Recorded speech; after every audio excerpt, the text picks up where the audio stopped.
So by now, most of you who are watching this video know that I am leaving China and moving to another country. And when I said I was going to move to Portugal, there was quite a few comments asking why am I not moving back to the United States? And some people even were saying I should move back to the United States to try and solve some of the problems there, as if I have some ability to change the policies of the United States, which is funny to me because I'm nobody and I have no political power in any way. But some of you were quite surprised that I wouldn't move to the United States, so I want to talk about some of the reasons Yvonne and I chose not to move to the States. And so a lot of these views are similar to the video that I did a while back about how I view the United States after living abroad for 12 years. But let's jump into the first one, and the first one is safety. So if you have loved ones, if you have a family, you or even value your own safety, you know how important safety is. In the United States, ranks pretty low on the Global Peace Index. When I looked it up to do this video, I believe it ranks around 130, maybe 131 out of, 200 nations or 196 nations, however many there are. So ranking 131 is really low for a industrialized, modern, country as they claim to be.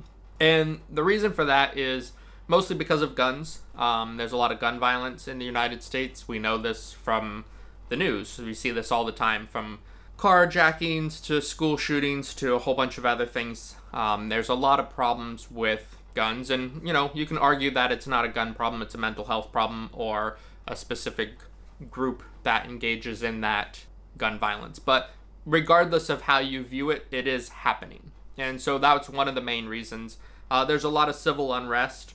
And China, surprisingly, or not surprisingly for me and for people that know China, actually ranks higher than the United States in the Global Peace Index. And it is around 80. And you've probably seen some of my videos if you've been watching for a long time where I talk about how safe it is here in China. And, I have a wife, Yvonne, and obviously I don't want to take her to a situation or to an area that is dangerous. A lot of times these crimes can be carried out against women. And so in the United States, the SA stats are kind of off the chart. I haven't really looked into it, but I do know that it happens a lot in the United States and it's reported a lot in the United States. So I wouldn't want to take my wife to a situation where I would feel less safe. And I would feel less safe in the United States than I do here in China. Yvonne can go out whenever she wants. And I don't get too worried or nervous. The worst kind of fear that I have is that she has a scooter, so maybe she would get in an accident because traffic here is still a little bit crazy. But in terms of everything else, I'm not that worried. I don't worry that somebody's going to attack her or assault her in some way. Now, Portugal is in the top 10 of all nations. I believe it's usually 6 or 7 depending because the rankings change. So it's usually 6 or 7 in the safest countries in the world. So we're going from an already safe country, China, to a even more safe or safer country in Portugal. So obviously I won't want to take my wife and myself to a more dangerous place, which would be the United States. That doesn't make a lot of sense. So the first one is safety. And when we were in Portugal, we've been there multiple times now, we felt fine walking around on the streets. We didn't feel like there was any issues that we were going to be mugged or attacked or pickpocketed or anything like that. So that is kind of the biggest, not the biggest, but one of the biggest reasons. Obviously the biggest reason I'm going to save till the end because, YouTube algorithm. So if you want to know kind of the biggest one in my mind, you'll have to wait till the end. So moving on to the next one is work culture.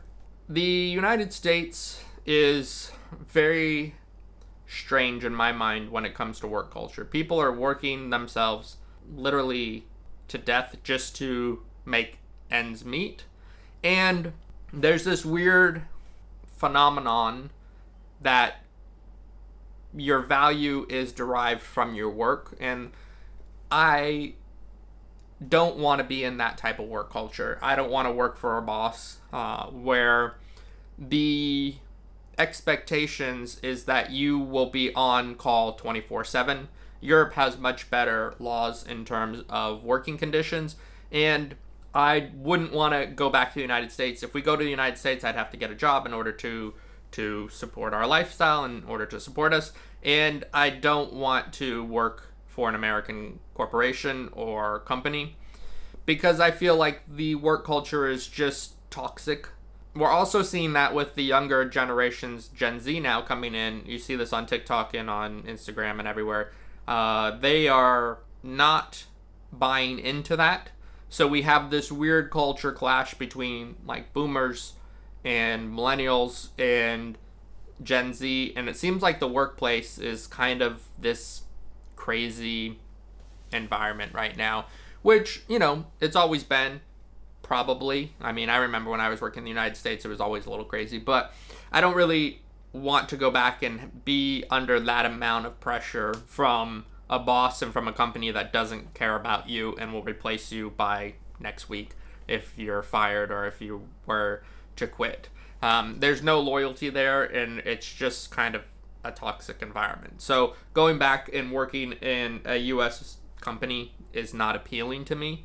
That brings us to our next point, which is the cost of living. So here in China, the cost of living can be, you know, just like everywhere else, it can be as expensive as you want.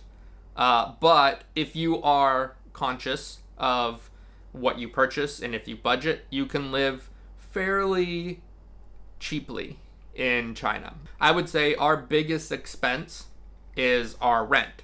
And once we move to Portugal, we won't have to worry about that because we have bought a house.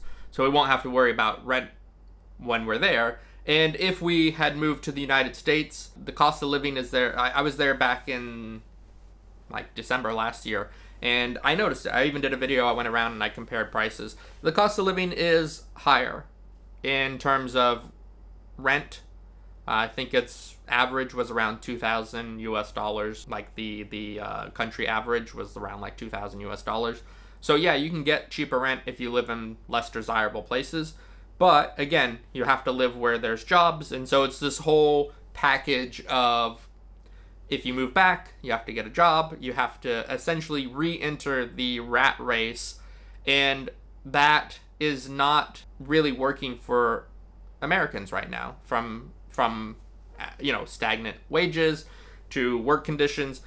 It's just, I don't think, based on my experience that I've gained here in China, I could go back and enter the workforce and be ahead of anyone.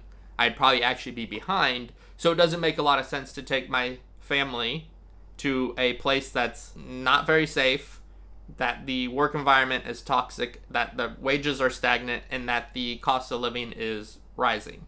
It just doesn't make sense. So that brings us to the next point, which is home prices. So Yvonne and I were able to buy a 6-bedroom house in Portugal, and I get that it's a fixer-upper. We're going to have a lot of work to do, but that's also by choice. That's what we want. But we were able to buy a 6-bedroom, you know, 800 square feet, you know, 736 square meter home, along with 3,000 square meters of land, for a reasonable price, at least what we consider reasonable and well within our budget.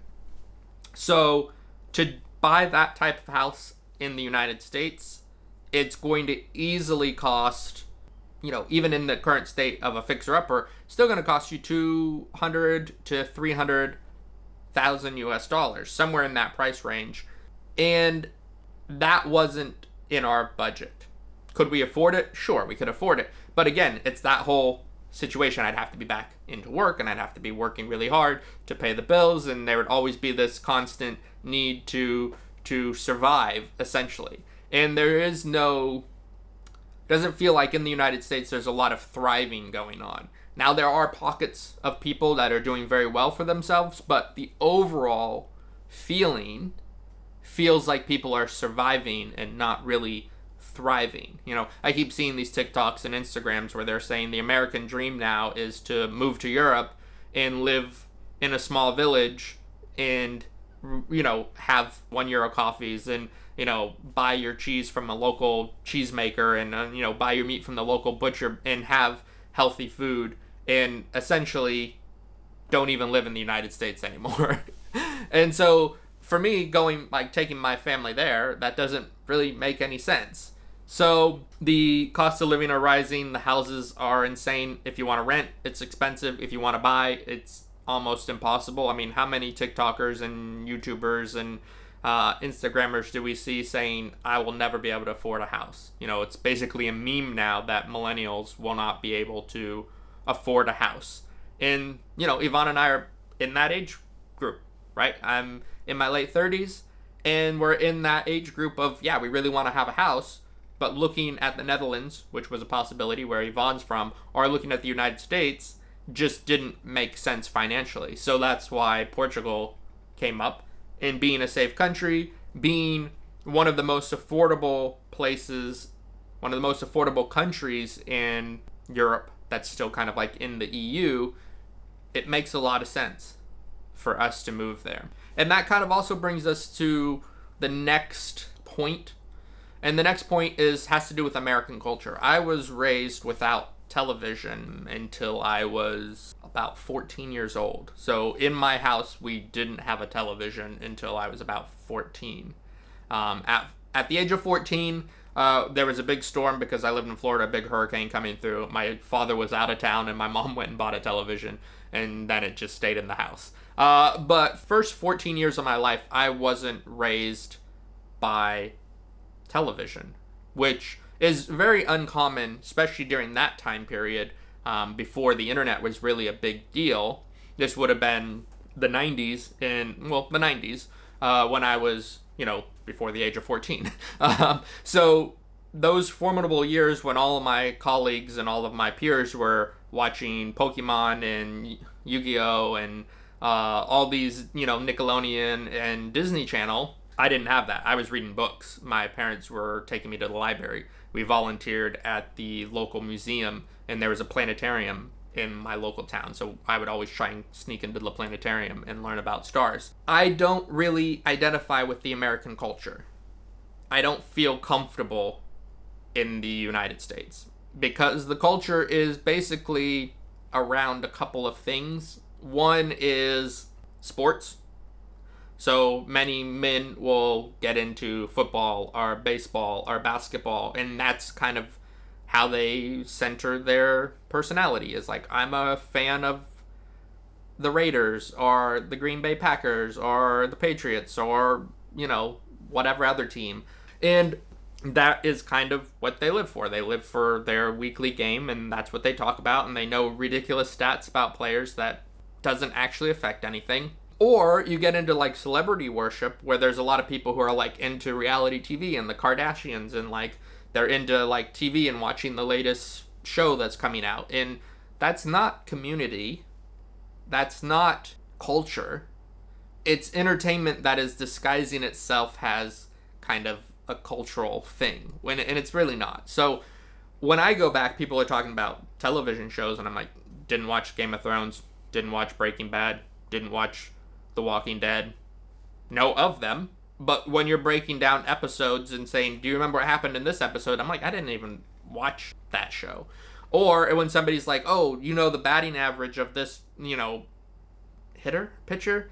I don't know. Anyways, yeah, I don't know. And I'm just like, okay, cool. That guy hits well. Yay, sports.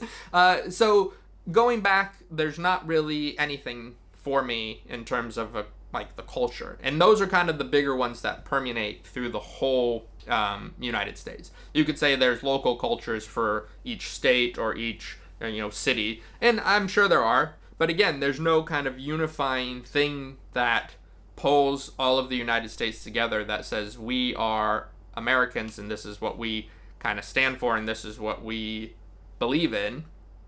So it just becomes this divided kind of tribal I'm a Packers fan. Oh, you're a 49ers fan, so I don't like you. Kind of like this kind of weird cultural phenomenon that's not really culture. It's just based around entertainment, and there's no real shared values. And so for me, especially growing up without being indoctrinated into that from an early age, I'm even more alien to it. So going back, I never really feel at home. And that brings me to the next point. Going back, the only thing I have in the United States is my family. I don't have work history. I don't have cultural points that I feel connected to. I don't have a job because obviously I haven't been living there.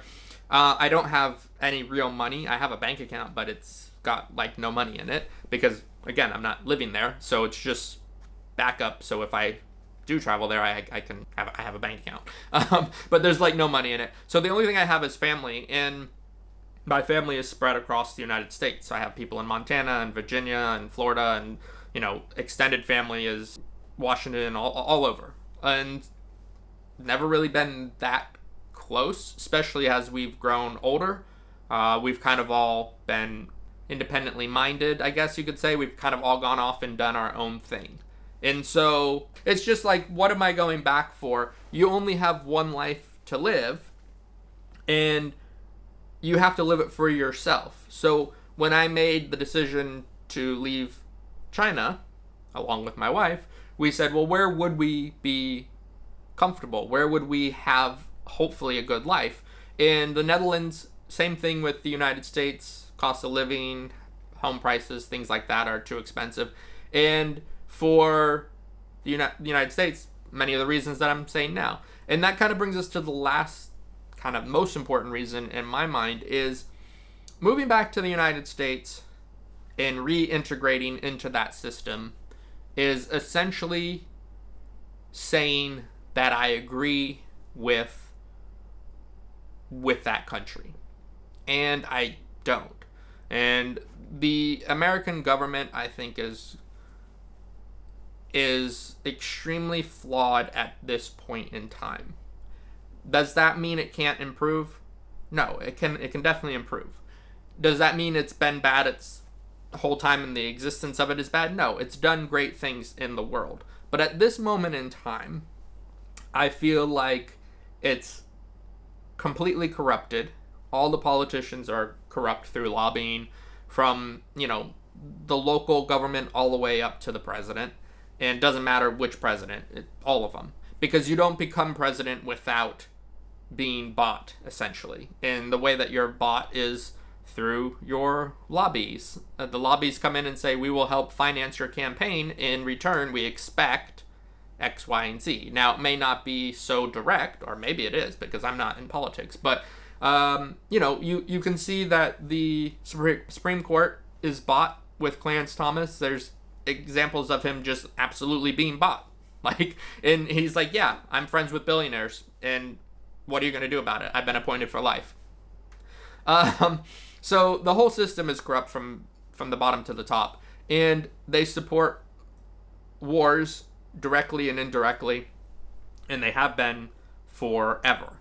And so by going back and saying I want to live in this country is essentially saying that I agree with this country's policies and the way that they run their government and the way they run their society, and I don't. I can't choose where I was born, but I can choose where I live. And I'm extremely lucky because not everybody gets that opportunity. Many people can't for a multitude of reasons. Some governments don't allow their people to migrate. Some countries don't allow people to migrate from specific countries. So, for example, Chinese people trying to migrate, it's very difficult if they want to migrate to Europe or to the United States. It's very difficult for them because those governments don't allow them to easily. I'm also fortunate enough to have the money to be able to make a move. First to China and now to Portugal. I have the money to do that. And so I can't choose where I was born, but I can choose where I live because I'm privileged enough and lucky enough to have that option. And so a lot of people say, why don't you go back to the United States? I say, why should I? I don't have anything there. The inflation, the cost of living, the house prices, the work culture, the government, all those things I don't really necessarily agree with. You know, not saying it's all bad and it should just be all thrown away. There are things that have been good, and the United States has accomplished things. But for me, at this moment in time, it just makes more sense to go someplace where the safety is higher, the food, the culture, the history, and the kind of position that Portugal currently holds on the world stage. I don't see Portugal invading Spain anytime soon, or starting any type of conflicts globally. And so that's kind of one of those things where I think it's a personal choice, and I've chose this country. It could end terribly. It might end terribly. I don't know. But I'm taking a risk and I'm moving forward with it. And that's kind of the main reasons why I'm not moving to the United States, because I just don't fit in there. I don't agree with most of what's going on at a governmental level, at a cultural level, at a work level. And why should I force myself to live someplace that I don't really feel like I want to be? With that said, I want to say thank you to the members. I always like to try and say thank you to the members. We still have a few members. And if you are ever considering becoming a member, that would be awesome if you did. Also, thanks to anybody who likes, comments, subscribes, and for everybody that watches my videos. I'm really grateful for that because, you know, like I said many times, it keeps me motivated. And what do you guys think? Would you ever consider moving to the United States? If you live in the United States, do you resonate with these opinions, or do you think I'm crazy and I've been out for too long, and if I moved back, I'd love it? Leave a comment below and let me know, and I will see you in the next video.